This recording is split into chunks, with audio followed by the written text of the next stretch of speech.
Olá, está começando o resumo da semana. A ciclovia Tim Maia já teve 2 desabamentos desde a sua inauguração em 2016. 2 pessoas morreram. A CPI, que investiga essas quedas, realizou mais uma reunião. Os parlamentares ouviram 2 dirigentes da empresa Contemate Concrejato. Esse foi o consórcio responsável pela realização da construção da ciclovia. Questionados pelos parlamentares, eles disseram que o projeto foi seguido fielmente e que não houve pressão da prefeitura para acelerar os trabalhos. No entanto, os 2 admitiram que o consórcio não tinha experiência em obra costeira, uma exigência inicial do edital, mas que foi modificada. Apesar da queda da ciclovia, a empresa entende que fez o projeto de forma correta e não acredita em novos desabamentos. Na avaliação de vocês, há risco de outras quedas? Não foram apontados pela GeoRio, pelo menos para nós, nosso conhecimento, em outro ponto de atenção. O vereador Renato Cinco, que preside os trabalhos da CPI, questionou as doações financeiras que o consórcio fez a campanhas políticas. De acordo com dados do Tribunal Regional Eleitoral, o consórcio Contemate Concrejato fez doação de R$250 mil para a campanha da primeira eleição do ex-prefeito Eduardo Paes em 2010. 4 anos depois, a mesma empresa doou R$1 milhão para a reeleição do governador Luiz Fernando Pezão. Durante a reunião da CPI, o vereador Renato Cinco mostrou que o ex-secretário de Turismo, Antônio Pedro, é neto do presidente do consórcio. Porém, a empresa alega que esse grau de parentesco não tem nenhuma relação com a sua vitória na licitação da ciclovia Tim Maia. Essa relação é sempre muito complicada e está por trás de boa parte dos problemas entre o poder público e as empresas no país. A próxima reunião está prevista para o dia 5 de junho. Já estão confirmados os depoimentos da SEDAI, do INEA e do IFAM. Comissão de Finanças realizou audiência pública para avaliar as contas da Prefeitura no final do ano passado. Os parlamentares avaliaram os últimos 4 meses de 2017. Quem tem as informações é a repórter Luciana Cabizieri.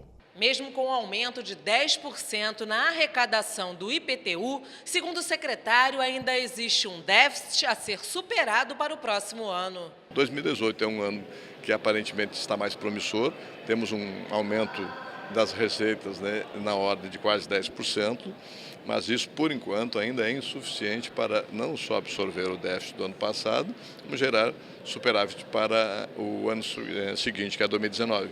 Então, ainda precisamos fazer o dever de casa, cortar despesas, e, dentro do possível, aumentar um pouco mais as receitas esse ano. O parlamentar Rafael Aloysio Freitas disse que a comissão continuará fiscalizando as ações do Executivo para a execução orçamentária de 2019. O relatório desse primeiro quadrimestre vai sair amanhã. E a gente perguntou como é que está essa situação do gasto e, infelizmente, as notícias não são tão boas.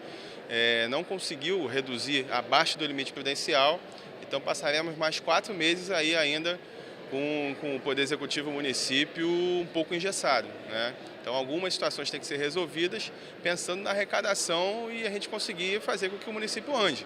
A vereadora Rosa Fernandes fez um balanço da audiência. Pela primeira vez se discute a importância da transparência, da utilização dos impostos, aonde a população tem o seu dinheiro aplicado, quanto custa uma internação de um determinado paciente.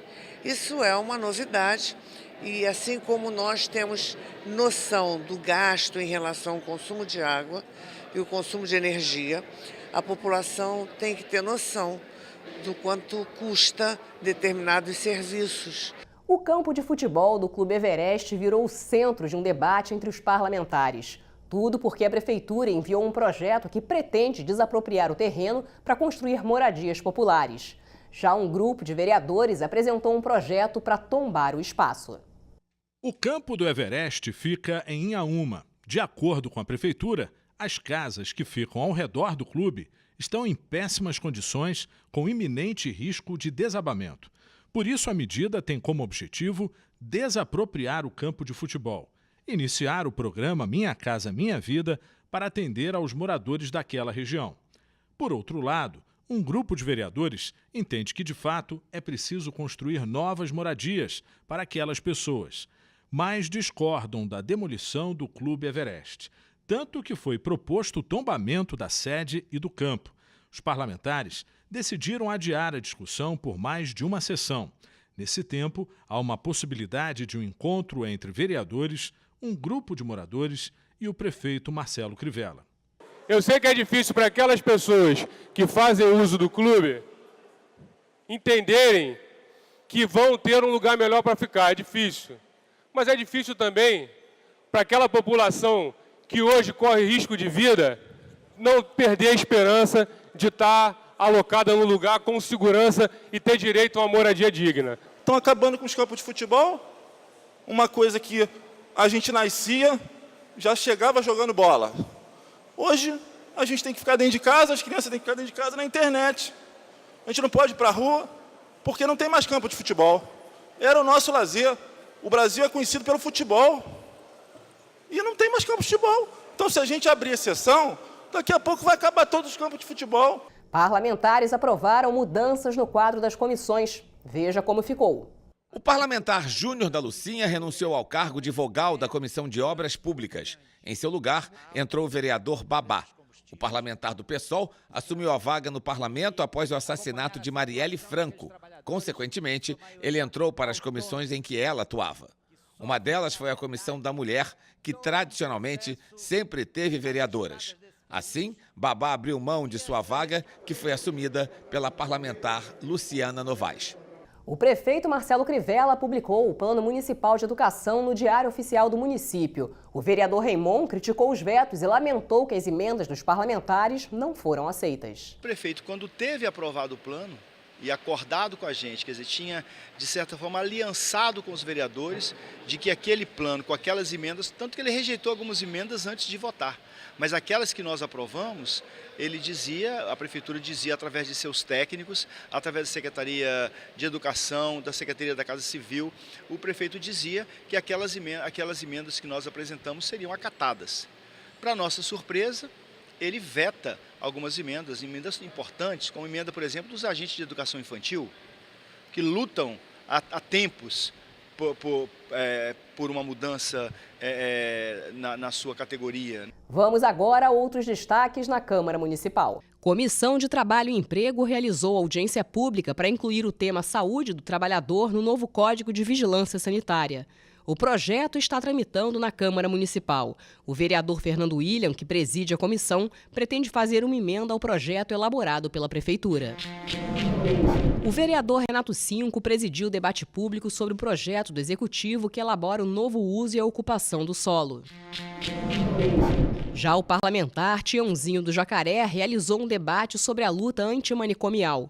O objetivo foi discutir os avanços de políticas públicas nos últimos anos. Uma outra questão abordada foi o tratamento desses pacientes nas unidades de saúde do município. O vereador Raimon reuniu parlamentares municipais, estaduais e federais para um debate público sobre o Petros. O Fundo Previdenciário dos Trabalhadores da Petrobras tem acumulado prejuízos nos últimos anos. Quem tem as informações é a repórter Aline Bordalo. Nos últimos anos, o Plano Petros vem dando resultados negativos e a conta pode ir parar no bolso dos 64 mil contribuintes. Eles correm o risco de ter que pagar uma cota extra durante 18 anos. A riqueza de hoje foi que pessoas muito comprometidas com essa luta estavam aqui e de maneira muito acertada, colocando os pingos nos is, fazendo com que a gente compreendesse um pouco mais e nos dando subsídio para, ao encaminhar esse debate, não só no que aconteceu hoje, mas no dia a dia das nossas ações, a gente consiga levar a sociedade a compreender que esse governo de desmonte não desmonta o governo do PT, não desmonta a presidenta Dilma, não desmonta exclusivamente a Petrobras, mas desmonta o país e os direitos do povo brasileiro. E o resumo da semana fica por aqui. Até a próxima.